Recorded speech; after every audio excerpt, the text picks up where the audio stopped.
Bienvenue à Un café avec ton pasteur. Je suis vraiment content de vous voir et aujourd'hui, ma réflexion, c'est de la crise à la joie. Est-ce possible? Dans l'évangile de Marc au 5e chapitre, on voit l'histoire d'un homme. Imaginez ceci. Jésus, dans la barque avec ses disciples, arrive proche de la rive. Et il y a une foule qui est là. Il y a une foule qui l'attend.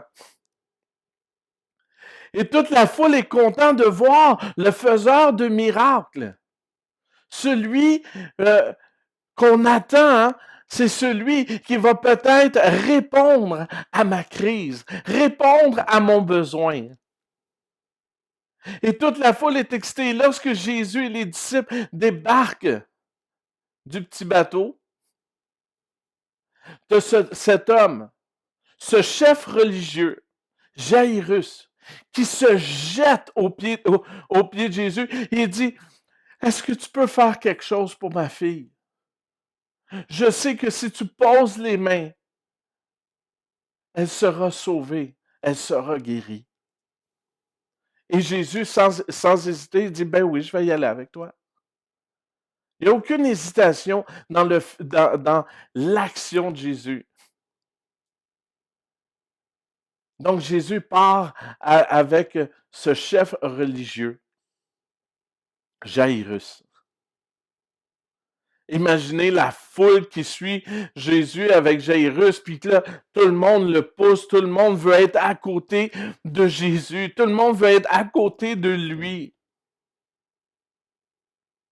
Et alors qu'il se rend à la maison de Jairus, il y a une femme qui est là, une femme atteinte de perte de sang, et on va en parler plus tard de cette femme-là. Mais cette femme-là se passe au travers de la foule, l'arrête, donc touche le vêtement, et Jésus se retourne et dit, qui m'a touché? Les disciples disent, mais regarde, tout le monde te touche là, tout le monde veut te toucher.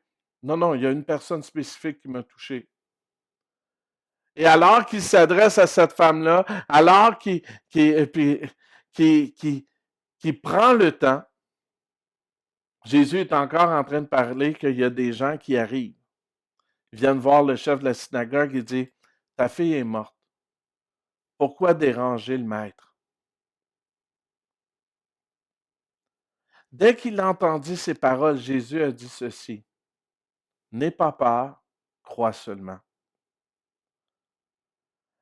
Il continue son chemin et il prend spécifiquement Pierre, Jacques et Jean et partent dans la maison. Ils arrivent à la maison du chef de la synagogue et c'est le tumulte. C'est des cris, des pleurs. Tu as les pleureurs professionnels qui sont là, en train de pleurer sur la vie de l'enfant, qui sont en train de vivre le deuil et d'emmener et d'accompagner les gens dans le deuil. Et c'était la coutume de l'époque. Et Jésus dit, mais pourquoi? Pourquoi ces cris? Pourquoi ces pleurs? Il dit, l'enfant n'est pas mort, elle dort. Les gens commencent à se moquer de lui. Il dit, qu'est-ce que tu dis? Elle dort. Non, non, on sait qu'elle est morte.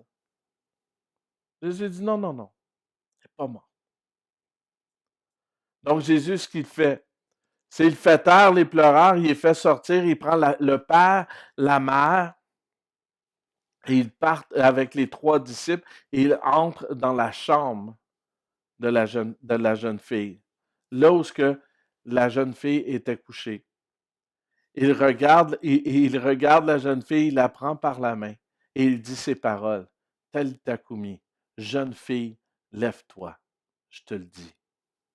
Aussitôt, la jeune fille se lève, elle se met à marcher, elle avait 12 ans, donc elle se met à marcher, puis tous furent dans l'étonnement. C'est la réjouissance. Cette personne-là, ce chef religieux, est passé de la crise à la joie. Donc, en ce moment, alors que je vous ai raconté cette histoire-là, je vais vous demander d'aller dans Marc 5 et d'aller relire cette histoire et regarder pour vous, qu'est-ce que le message de, de l'évangéliste Marc? Pourquoi Marc prend le temps de nous parler de ces gens? Je vous invite à cette réflexion et demain, je vous ferai part de mes propres réflexions. Donc, restez bénis.